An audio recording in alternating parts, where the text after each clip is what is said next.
All right. Well, welcome to the New Media Show. And my name is Rob Greenlee, and my co host Todd Cochran is busy in Las Vegas at the Consumer Electronics Show. So I thought I would put together a special episode. I know this isn't on our normal day of the week. We're usually live every Wednesday at 3 p.m. Eastern, noon Pacific. But this is unusual times because there's an unusual event that's happening down at Podfest down in Orlando. So if you go to podfestexpo.com, or you can go to another site called Podcast HOF, or the Podcast Hall of Fame. So this episode is really focused on talking about the Podcast Hall of Fame and what was just announced in Pod News about the induction ceremony that's going to happen down in Orlando at Podfest on January 26th at 7 p.m. Eastern. And that is going to be an in-person event. So if you happen to be going to Podfest, you will be able to attend that in person.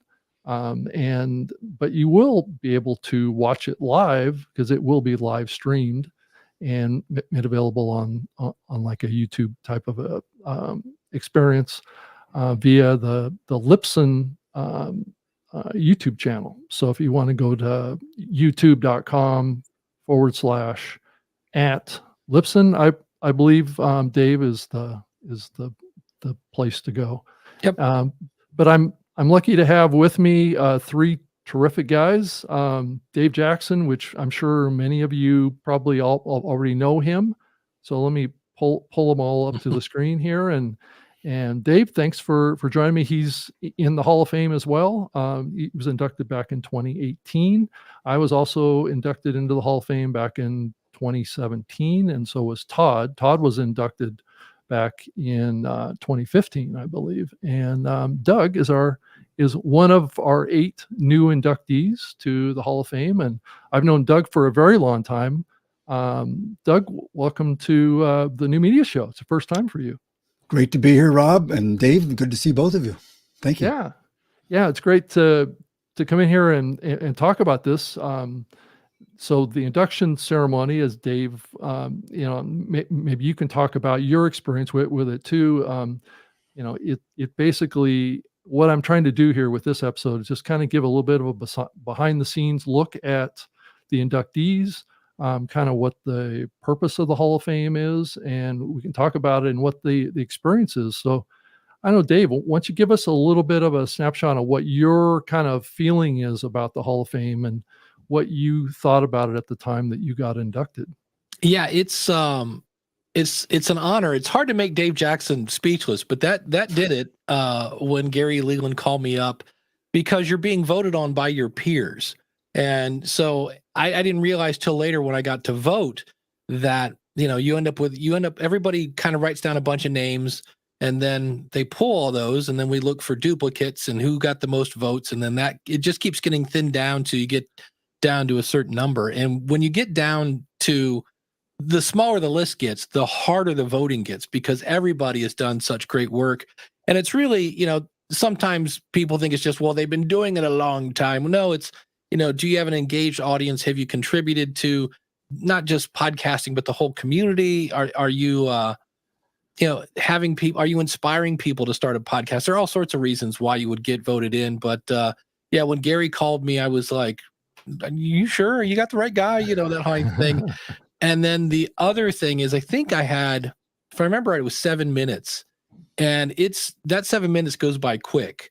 And I was trying to come up with something, because obviously you want to thank everyone who's kind of helped you along the way, but I still wanted to be somewhat kind of, get out there and start a podcast speech. So it was interesting. And I just remember when I watched the video now, I'm like, I had my notes on my phone, and I'm like, I wish I hadn't done that, because half the speech I'm looking at my phone, and I'm like, so that's a classic example of the presentation you want to give, the presentation you gave, and then the presentation you wish you had given. But it's a fun time, and I know last year especially, the new inductees, everybody had an amazing story, and that's the whole thing. You're inducting people who are good with words. And so it's amazing to hear all the kind of there because of my podcast stories and all the things that happened to them and how they engaged with their audience. And it was, I know last year I was like, wow, like every person, even I'd never heard of their podcast because we all run in different bubbles. And I was like, I got to go start listening to that guy's show because that was amazing. Yeah, yeah. Yeah, I tend to agree with you. I think that the presentations that were made, actually in all the Hall of Fames, I've been to all of them, and just the stories of podcasters and how they got started and their journey, and also, like any other award, there's some thankfulness that goes into this too, and people talk about the other people that were influential in their lives and helping them get to that point. And I think it's very instructive to new podcasters that are coming up that are thinking about starting a show and kind of what that journey might look like. It's not like you're going to get there in your first 10 episodes or in the first year or something like that. This is a slog. It's something that people do over many years, and so I wanted to also get Doug your thoughts on what it means to you to be inducted. And we'll soon get into actually talking about all the inductees as well. But I just wanted to get your kind of emotional reaction to being asked to be inducted into the Hall of Fame and what it means to you. And then also tell us a little bit about what you did in the early days of podcasting that you think got you here. Yeah, well, it's like Dave says, it's a great honor. I'm thrilled. I wish I could be there live. Unfortunately, I'll have to be joining by video, recorded video. But yeah, it's great. I got started pretty early in the whole thing. If you go to Wikipedia says I had actually the very first podcast. That's arguable, but I'll take the credit. Thanks. Yeah. And, I got started in an odd way. I was writing some tech books and I was interviewing people for these books and recording the interview so I didn't have to take notes. And I realized for my second book that the interviews were probably going to be better than the book. So I went back to all these people and I asked for permission to put them online. And I put the MP3s online. And then after a few months, Dave Weiner released a version of RSS, that had the enclosure tag.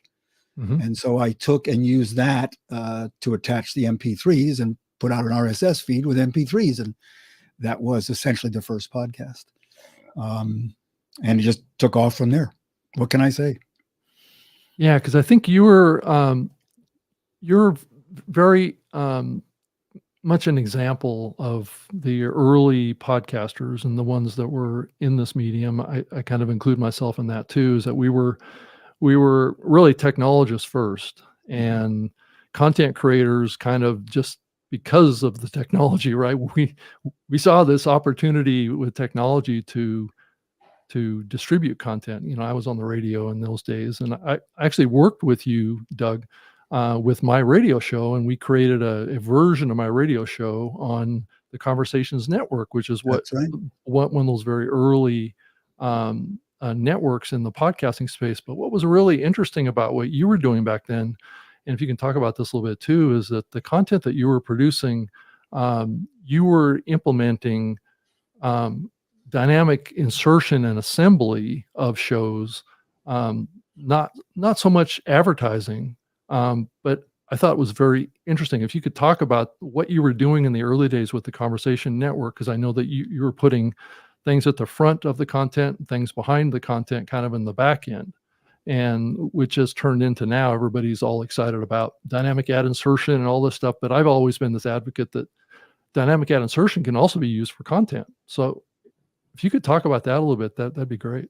Yeah, we after we got IT Conversations going, I started doing a lot of extra interviews. People listened, they wanted to help. And so we ended up creating a nonprofit called the Conversations Network. And over time, we brought in a lot of other people, audio people, writers, web people, and so forth. Mm-hmm. And one of the challenges of podcasts are because they have a fairly long shelf life. It's evergreen content, as we used to call it. And if you put anything like an ad or a promotion in the stuff, a year later, that promotion is invalid. So how do you put in content that is fresh as of the time of delivery rather than the time of creation? Right. So for that, we did create a content management system that did show assembly. And we did it to the point where we would have, maybe 20 segments in a show, but they would be an opening intro, and there would be credits. It would, like at the end, it would say, the recording engineer for this podcast was cut Rob Greenlee, cut. Mm-hmm. And each one of those things, each of those phrases was a separate piece of audio that was assembled at delivery time. Yeah. And that really made a difference, because we had then podcasts that you could listen to a year later and still get news about upcoming events. So that was a big part of it. Yeah, and if I recall too, so you had all these different segments of audio that were being produced separately and then assembled, but then that caused some issues around volume levels, right? Right. Of each of those separate recordings may have a different volume level. So that's what drove you to create another tool called Levelator, correct? Yeah. We started, it was at first developed just for our own internal use. Didn't call it the Levelator at first, but it was software that would analyze a piece of audio and change the levels to what we determined at that point was an industry standard level. That determining an industry standard level was a lot of work, that's for sure. It wasn't well understood in those days, because we're going back to 2003. So it's now almost 20 years. No, it's more than 20 years. So we had this software that was developed, my concept, but Bruce Sharp and Norman Lorraine did the coding. And our goal with the Conversations Network was really best expressed by Brewster Kahle at the Internet Archive, where he used the phrase evaporate, meaning that, there are lectures, there are presentations that go on every day around this world that nobody records, nobody saves. And so these brilliant things just evaporate. So our mission was to make it so that people could preserve these recordings and make them available forever. Well, over time, we succeeded in that we made podcasting something that was available to everybody. And by the time we got there, we didn't really need the Conversations Network any longer, but we did need the Levelator as a tool. Right. So we released the Levelator for free. We still have versions for Mac, Windows, and Linux. And we've had over 500,000 downloads still. That's still very popular. Yeah, I use it every week myself still. I mean, it's such an easy tool. It's available if you just do a search for level, like the level, LEVELATOR, I believe, .com. You can find this tool, and it's really as simple as taking your WAV file and dragging and dropping it right on top of the software little box on the window, and it will process the audio and it'll optimize the volume level. I found it to be a terrific kind of normalizer and compressor boost that makes it, the audio actually listenable. I mean, a lot of podcasts today get produced, I think, at too low of volumes, and people have a hard time hearing the audio when they're on a bus or train or something like that, where your tool or the Levelator tool creates audio that is listenable without having to hit your MP3 or your phone volume level up to the maximum to be able to hear it. So did you guys play around with that to come up with that ceiling, and what was that process of trying to find that optimum level? Yeah, we first did some research to see what standards were out there, and we looked to NPR here in the States. We looked at BBC. They had some standards for audio level, but audio level is quite complex because it depends not just on the instantaneous level, but how you measure it over time. And, because there may be a particularly loud spike, like a, hit of a drum head or something like that, or crashing of my chair in the office. And so dealing with the time component as opposed to the level was part of it. And, you know, the levelator is not a compressor. It's not a limiter. If you think about a compressor, if I started to talk very loudly, it would bring the level down. And then as I stopped talking, the level would slowly come back up. That's the release time. And of course, that brings up all the background noise and all the garbage like that. But think how a really good audio engineer works at the mixing board. So you hear something very loud, you bring the pot down, but you don't just bring it back up right away. You wait and see what's happening, because in the case of silence, you don't want to raise the level. You just want to leave the level low where it is. But when a person then starts talking or there's music, then you bring it back up to the right level.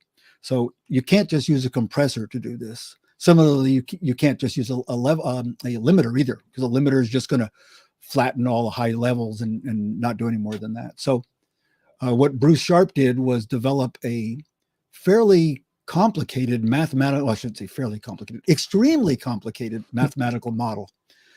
Bruce is a mathematician by trade and has developed some very sophisticated modeling algorithms for audio and video. And so anyway, that's what we did. It's not at all what people think. For example, you talked about how easy it is to use. People used to write in and say, "Oh, can't I have some knobs and levers? I want to be able to adjust the list, the compression." Oh yeah, blah, right. blah. Yeah. And we'd say, "No, you can't. There are about 40 parameters, and none of them will make any sense to you." So Yeah. that was always hidden.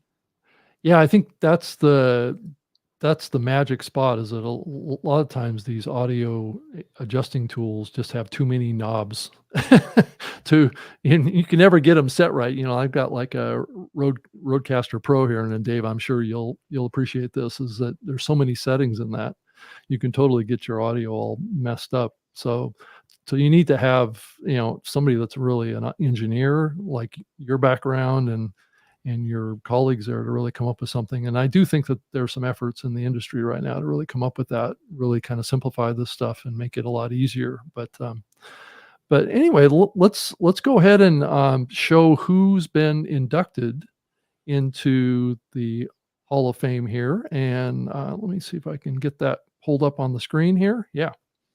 So we've got Doug, like I just mentioned, he's down here in the right-hand corner. And then we have Jesse Thorne, who actually has been around the podcasting space for a long time. He's the founder of A Maximum Fun. And I believe he also did the Bullseye podcast too. He's done a lot of work with public radio kind of stuff in his past as well. Michael Butler, who, Dave, I guess you're going to introduce Michael to his induction at the Hall of Fame. I don't know if you wanted to mention a little bit about Michael, right? Yeah, he's been podcasting since 2004, so he's the original music podcast. And what I love about Michael is Rob and Doug, you guys remember this, when we first started, we kind of wanted to be anti-radio. And Michael is still very much that. When you sit down to listen to Michael, it sounds like you're in his bedroom, and you guys are just going to talk about tunes. You're going to spin some music, and it's really made for those people that used to read the liner notes back when we had vinyl and that whole 9 yards. And he'll be the first. Like, he always makes fun of the fact that when he calls it reading with Butler, like he'll get an email, and for whatever reason, when he goes to read on the mic, he just butchers it and has a lot of fun. But he's got, I'm going to save some of his best stories for when I induct him, but he's got a super engaged audience. And I tell him, I'm like, man, I love your show, but I'm green with envy, because he's interviewed some really big names in music. And one of the reasons you like him is, on one hand, you hate him because you're like, I can't believe you're talking to that, rock star. But he's also doing his best, and sometimes failing miserably, at fanboying out, because he can't believe he's talking to them either. So he's just a super humble guy, and can't wait to see him. Yeah, he did a show called the Rock and Roll Geek Show, and worked very closely with Adam Curry. with was it the Pod Show platform for Yeah, back in the many day, years. I was part of that too, and he was instrumental in kind of managing what was called back then the PodSafe Music Network, Yeah. where musicians could upload their music and basically say, "You're free to play this on your podcast." And I really wish somebody would bring that back. I know Adam is working with musicians now with the value for value model, but I just love the fact that there was this giant, really huge database. Now, it wasn't all great. That was the bad news, is there was no restriction. Anybody could upload their music. But there were then podcasters who would sift through, find the great music, and then play it on their show. And it was amazing. There were kind of early podcast stars. One of them was a guy named Brother Love that is now in another band in Nashville. But it was a great time in the early days because you had the music guys, and then you had the sports guys, and you had all these little different niches of stuff. And Michael's been doing it a long time and is still doing it. And it's weird because I was just listening the other day, and his daughter, like, he's now a grandpa, and I'm like, wait a minute, because I remember him talking about his little daughter, and now he's a grandpa, and I was like, okay, thanks, Michael. I feel old now. Yeah, and then the next one over right next to is Maria Hinojosa, I think is the proper pronunciation. Yeah, she's a Pulitzer Prize winning creator and founder of the Futuro Media and the host of the Latino USA podcast. So she's been doing a very successful effort. I believe that's been mostly on public radio. So it's going to be fantastic to have her in. I know she's had significant contributions to the growth of the media on the public radio side, especially. So I think it's terrific. And then Daniel J. Lewis is also in here. He is at the top right here. You can see his picture up here. I think the thing about Daniel, and Dave certainly jump in and talk about Daniel and his contribution to the podcasting medium. I think it's been significant over the years in educating thousands and thousands of new podcasters and people that are wanting to get into the medium. And then he's really kind of geeked out over the last few years, creating stats and metrics and things like that to analyze the podcasting space. I don't know, Dave, go ahead and take it away with Daniel. The thing that's, and he realizes this about himself, Daniel is a guy that really loves the details. So when you get into stats and things like that, that's where he really gets excited. But he's got his show, The Audacity to Podcast, and he's had I forget the name of his, I need to ask him before we do this next time, but he used to have a community of people that it wasn't about launching your podcast, it was about growing. But along the way, as you mentioned, he's got his podcast industry stats. Now he's got Podgagement, which is a tool that kind of rounds up all your reviews, and it's a place where you can have feedback now. It's all about engaging your audience. And he's a great example of a guy. Well, first of all, this is the one thing to me that just defines Daniel J. Lewis. He taught himself JavaScript. Like, that does not sound like a lot of fun to me, but if you're somebody who likes stats and codes and all that, getting down to the weeds, he's having a blast. And so he's a guy that's just had his ear to the ground, listening to what podcasters wanted. So I think he still has a course on the Zoom H6 because everybody was buying one and nobody knew how to work it. So he made that. And then he had a course on SEO for podcasters because nobody understood that. And so he's always been just listening to what people want and then making it.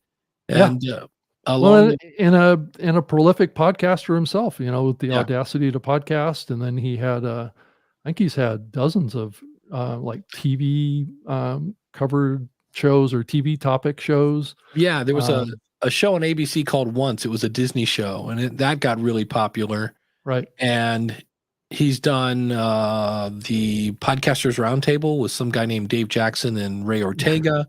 I've been on that show many times myself. Yeah.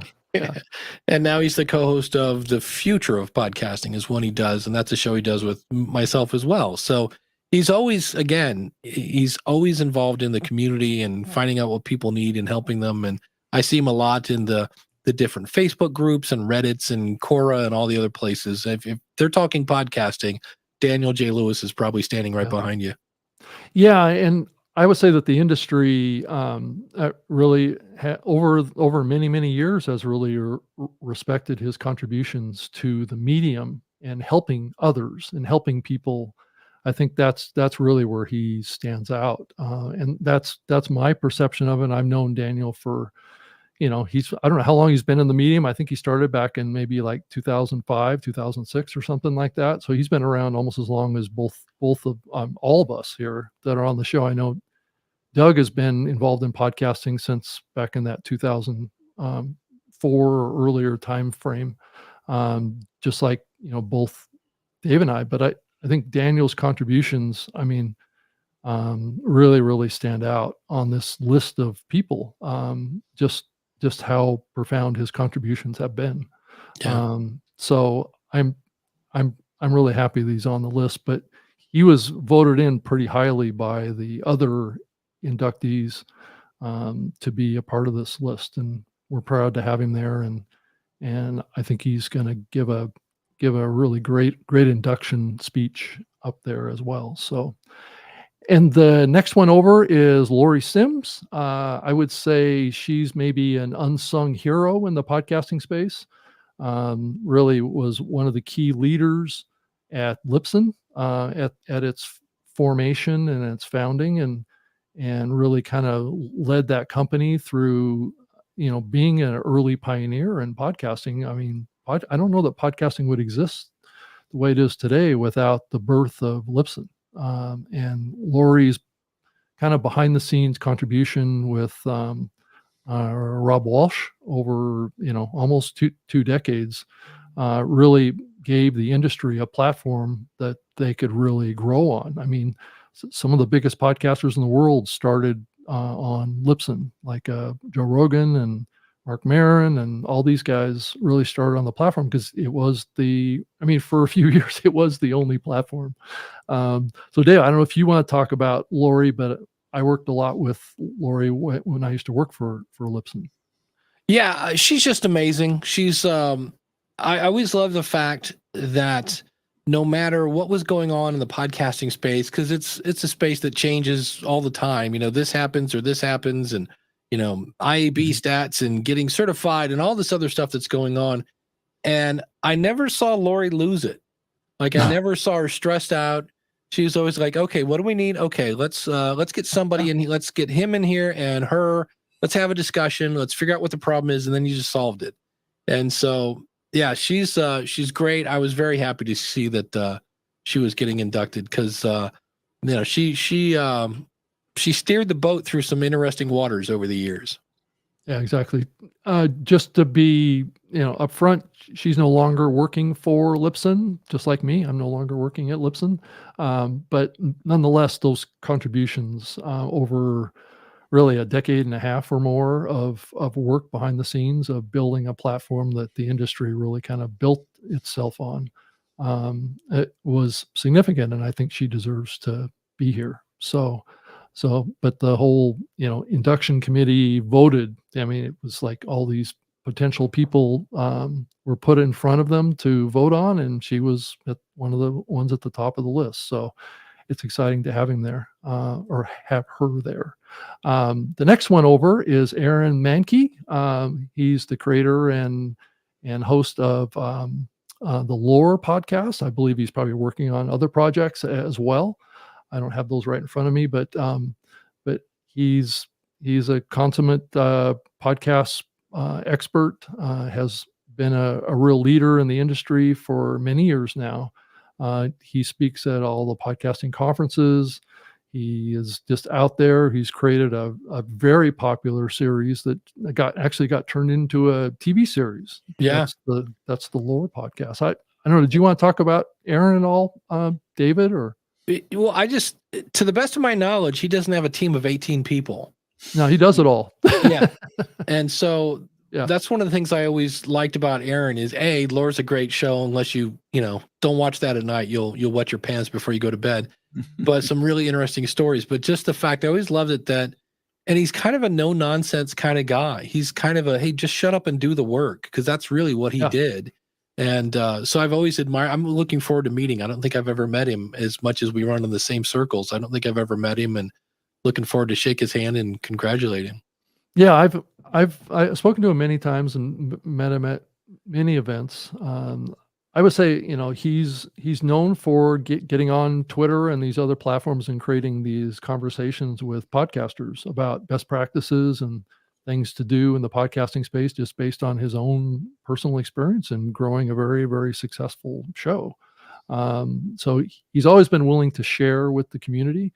And I think that is one of the key things that will get you into the Hall of Fame is your impact, just like we were talking about Daniel and Dave, your contributions, and Doug as well, working with a lot of different creators to help them improve and do better in the podcasting space is one of the key components. I will actually read kind of the induction requirements because I know I get asked that question a lot, but I wanted to just cover the next person on the list, which I would say probably everybody knows, Mr. Adam Carolla.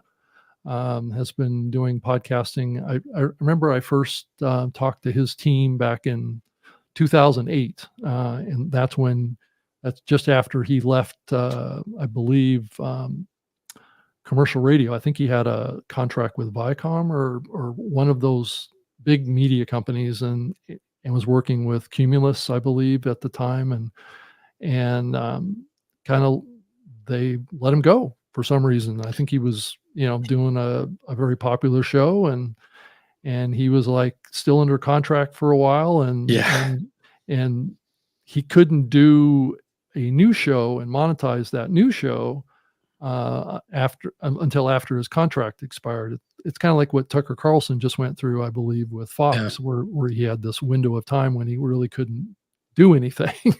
But now he's outside of that window, and it's the same thing with Adam. And so once the shackles were taken off, he was able to start building a show, and he built one of the most popular shows back when he really kicked that off. And I believe it was late 2009 is when he actually was able to take his handcuffs off and really get going with this show and set the Guinness Book of World Records for the most downloaded podcast. I don't know that anybody. I think Joe Rogan could probably challenge that and win that now, but I would say he really has had a significant impact. And I do remember Adam really being one of the leaders around the time period. And a lot of people might be forgot this about the patent troll that was going after all the big media companies and even the podcast hosting platforms and individual podcasts too, trying to extort money from them because this company owned the patent for podcasting. And so Adam really built a rebellion against that, and really, fundraised and donated a bunch of money to the legal defense of the industry, and really kind of got that patent troll squashed. And I think that was a huge accomplishment that he contributed to the medium. So I would say if, his content abilities as well as his contributions to the industry itself can't be understated. I don't know what the industry would look like right now if we hadn't defeated that patent troll. I don't know, Dave, if you have any comments about that. Well, yeah, I remember that because we were all scared, and then we squashed it, and then they came back and we had to squash it again. They tried to do some sort of appeal or whatever, but eventually it was like, no, they've been defeated in that whole 9 yards. But yeah, I remember Adam had replaced Howard Stern on terrestrial radio on the West Coast, and that's when radio is radio. And if I was a DJ, I think every DJ should have their own podcast, because there's going to come a time when they change formats or whatever and send you to the door. And Adam was smart. He's like, well, while I'm sitting here getting paid to do nothing, I'm going to build up an audience so that when I can move, I'll already have my own audience. So I thought that was a brilliant move. Yeah, totally. And so here's the website for the Podcast Hall of Fame too. You can see January 26th in Orlando.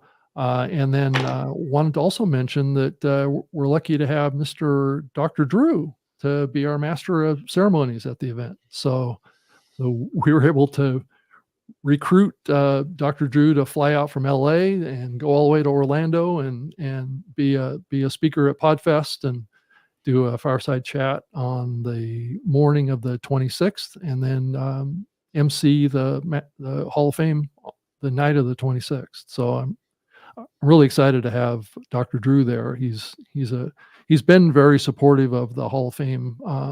Actually, even back in 2022, he inducted one of the inductees into the Hall of Fame as well. It was Emily Morse from the Sex with Emily podcast. He actually showed up and inducted her into the Hall of Fame. So he's had an involvement in the Hall of Fame for a while. I think he would love to be in the Hall of Fame at some point. So, because he did the Love Line podcast with Adam Carolla. So he's going to also induct Adam Carolla into the Hall of Fame. So it's going to be exciting to have both those guys there. And I appreciate Dr. Drew. I've met him a few times over the years, and he's a consummate content creator, that's for sure. So we're honored to have him there. So anyway, I don't know, Doug, do you have any comments about all those inductees and being a part of that group of inductees?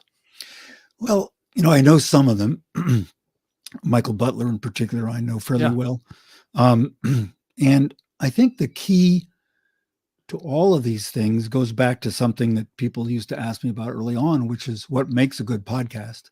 Right. And I think the key is personal involvement with the subject.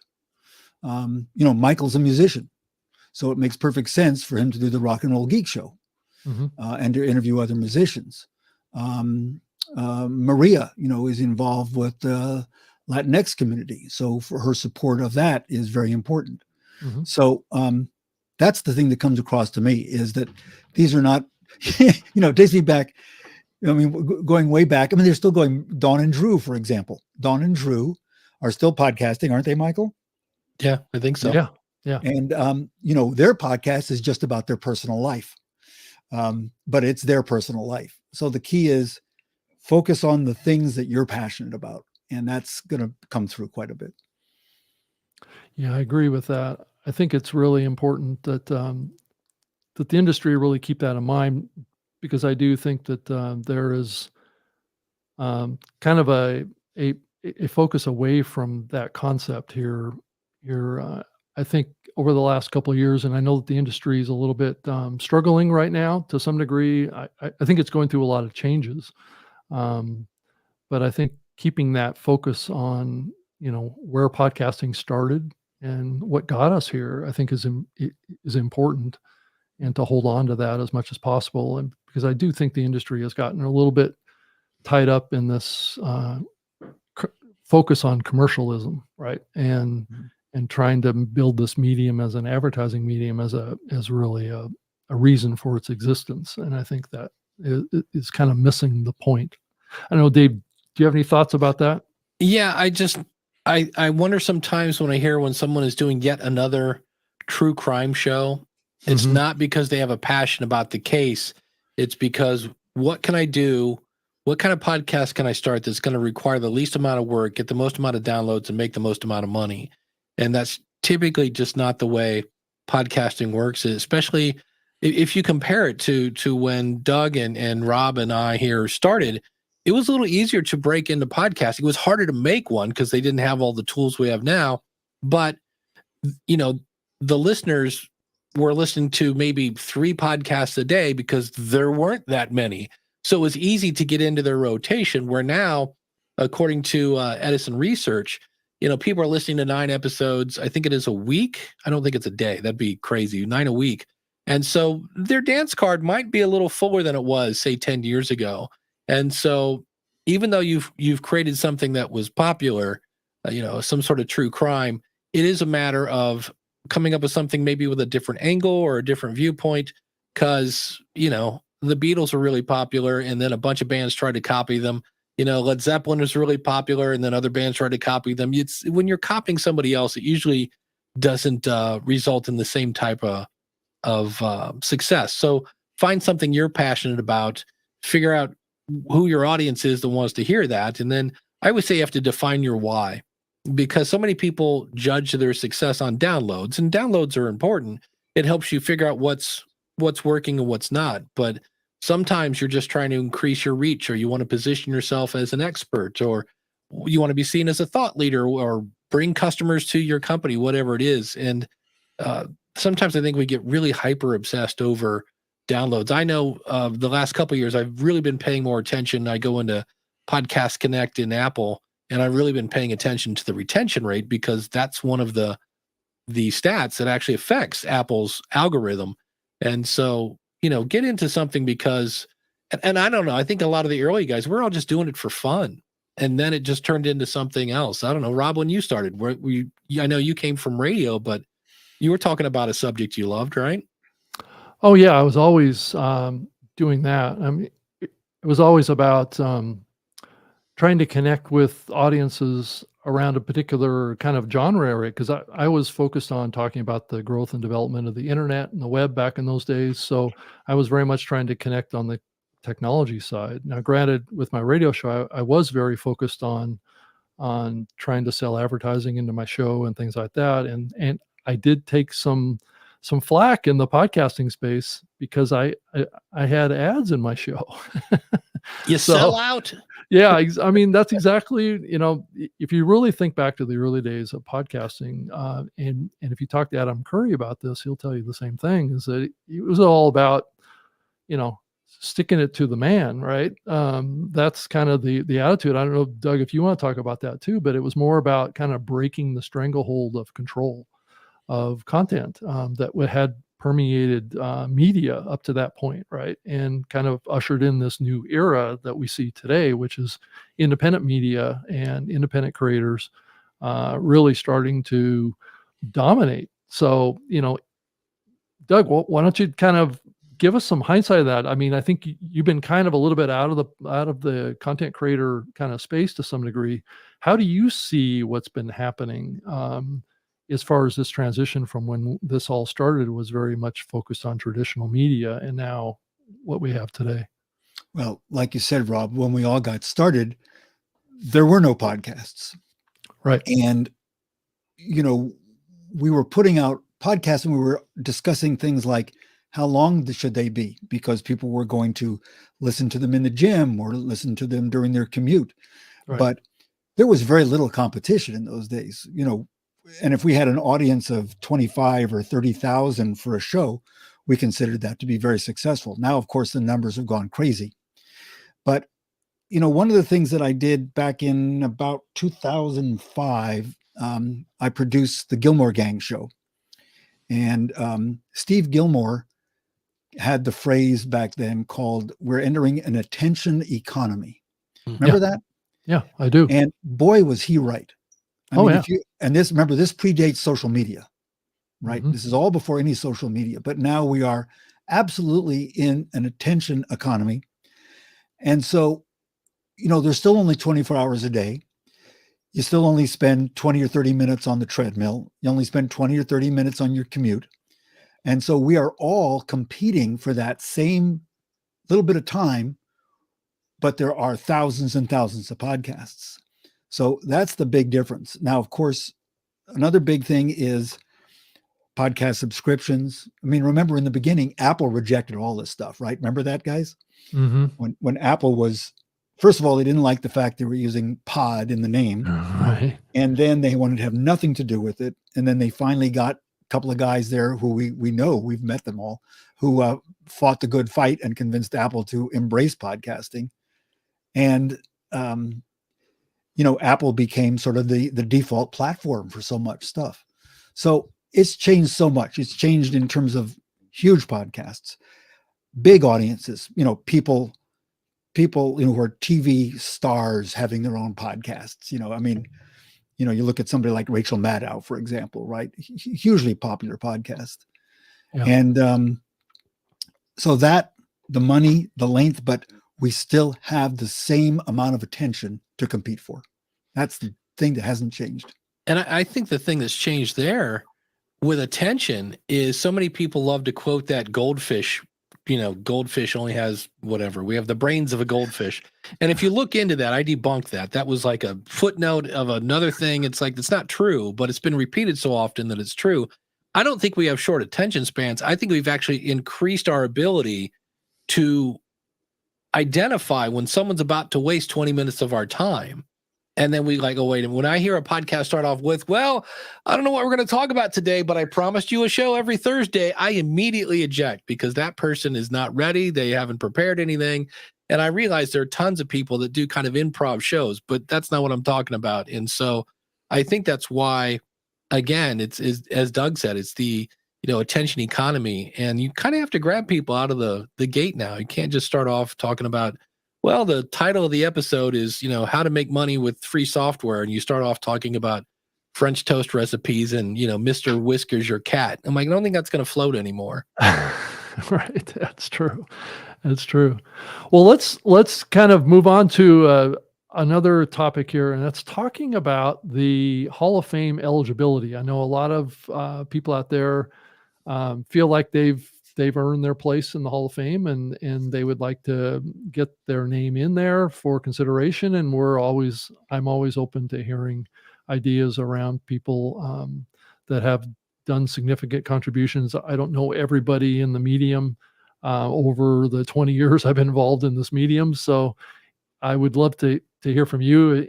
If you wanted to send me an email, I'd be more than happy to get it. And if you have a nomination that you want to make to add to our consideration list, I'd be more than happy to consider that and add it to the list potentially if the other committee members agree. And then prior to next year, we will review that and make our next 8 selections. So that's kind of how it works. But what I wanted to do was to pull up the actual description of what the criteria is. If I can get it up on the screen here. Let's see here, add to stage. I think it's coming. Okay. So the Hall of Fame eligibility as it currently stands today says that the criteria for entry into the Hall of Fame is a combination of mainstream popularity, being considered a great podcaster or contributor to the industry by their peers, or excelling in the medium of podcasting. So there's a variety of different kind of positions and things that you can do in the medium that contribute to the medium and consideration for being inducted into the Hall of Fame, as well as having a historical significance in a positive manner in the medium. So that's and I believe it says candidates should have something to offer in all 3 of the above categories mentioned, or be so outstanding in 1 or 2 that they deserve to be included. To be eligible for entry into the Hall of Fame, a nominee must have completed at least 5 years since their first involvement in the medium, but longevity will not and should not be considered as a sole qualification in the consideration. So let me scroll, I believe, down in itself, and I think that's it. So it's on the website. So if you wanted to go to podcasthof.com and see that for yourself, that might be something that's worth doing. And send me an email. I would love to hear from you. And I appreciate your being here today, watching this. And if you're watching it on demand, if you know a terrific podcaster that kind of meets those criteria, or at least is a close proximity to that, we would love to add that person to the list. So we're open. I know, Dave, is there any thoughts that you have around the criteria, or Doug as well? For me, no, it's, as I was thinking about the different people here, they all have some combination of all of these. And so I can't really think if I was going to add or take away anything here, because it's like, this is it. I love the fact they had, a contributor to the industry, by that's excellent, excelling in the medium of podcasting. So, there are, again, and for those people that you, like, I have not heard of, what was the one about something fun, or I forget the guy's name, but he's one of the inductees, and I'm going to go listen to his show. Jesse, Yeah. Thank you. Jesse with the Maximum Fun. Yes. And I was like, I need to go check that out. So obviously with podcasting, it's not like, back in the days of MASH where the entire country was watching the final episode. We're all kind of splintered out. So, but in their little, I always call them, it's like a little bubble, they're well known. So these are the big fish in some cases a smaller pond, but that small pond is impacting people, and it's helping them, get through the day. Even that is a contribution. If you're a comedy podcast and you make me forget that my boss is a jerk and the dog ate my shoes and whatever else is going on in your life, that's a contribution. You're helping people. Yeah. Yeah, Doug, exactly. Doug, what do you think? Yeah, Doug, what's your thoughts? Yeah, just looking at the list of this year's inductees, what impresses me is the variety. And the fact that people can come to podcasting a number of different ways. Maybe a third or more of the people on your list this year are podcasters first and foremost, but half or more are people who have other things they do in their daily lives. Podcasting is to some extent incidental to that, but it's still driven by the same passions, which is what Dave was talking about. Yeah. And so I am impressed with the variety of people that you're bringing in. And I would encourage people with a variety of backgrounds and a variety of involvements with podcasting to apply for this, because I think that's part of the richness of the community. Yeah. And I would say that, I've heard some feedback about that there's so many people out there. Like I think I got Twitter commented about sports podcasters. I don't believe we've inducted any sports podcasters to the Hall of Fame yet. And I would agree that there's a lot, I talk about this a lot with Todd Cochran, my co-host, as well as Rob Walsh from Lipson as well, about, how do we accommodate this backlog that we have of people that are deserving to be inducted into the Hall of Fame when we only can induct 8 a year.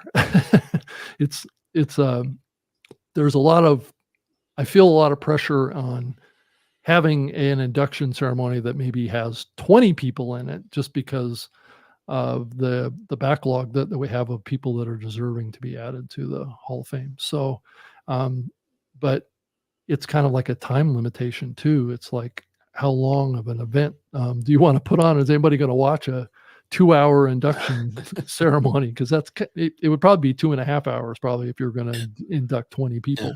We turn into the Oscars. We're going to start playing people off. Get off the stage. You're done. You had your 30 seconds. Right. It'll turn into an induction marathon. But that's not to say that those people don't deserve to be in the Hall of Fame. So what I would say is that I think we all have to back up and have some patience, because when this Hall of Fame started back in 2015, we were banging them out pretty good up until 2018. And then COVID hit us, and Podcast Movement decided that they weren't going to hold any induction ceremonies. And last year, 2022, was the first time that it was held again. So as you might imagine, that many years, you have 4 years is a significant backlog, but we're up to 41 inductees with the 8 that we have in there right now. So, that list is starting to become significant. So then next year we'll be at 49. So if I can squeeze out another 2 more, maybe we can squeeze in 10 next year. I don't know. Let's see what's possible. But anyway, that's what's involved in that part of this whole conversation to help address some of those questions and concerns. I wanted to also mention that the induction ceremony is going to be streamed live. So it will be available in YouTube off of the Lipson YouTube channel. hopefully I'll get a Hall of Fame channel as well, set up in YouTube, and then at least we can make it available on demand over there. And that, especially if I can go back and grab all of the older ceremonies that were recorded via Podcast Movement, and put them all up on one channel and things like that. And yeah, because I think, Dave, your induction ceremony is, I believe it's still up from 2018, isn't it?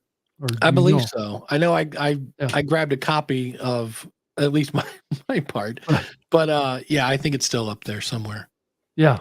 So you can go to this in person if you happen to be, passing through Orlando on the 26th of January, or you want to go to Podfest. I'm sure Podfest will welcome you with welcome arms. And that's at podfestexpo.com. And then you can also, like I said, it's going to be streamed live as well. And the hotel that it's happening at is the Wyndham Orlando Resort and off of International Drive. So that's where that event's being held, and it runs from, I believe, is it the 25th through the 28th? Is that correct, Dave? Did I get those dates right? That 25th sounds through the 28th? right. Because I Okay. always get it wrong because I always arrive the day before and leave the day after. But Yeah. yeah, it's according to their website, 25th through the 28th. Yeah. Okay. So anyway, well, I appreciate both of you guys jumping in here. I'm going to try and wrap it up at an hour. The show usually goes 90 minutes, but I've got another thing I have to do. So thank you so much, and thank you for everybody for watching this live. I believe that we had another comment come through. Where do I find more information? Go to Podfest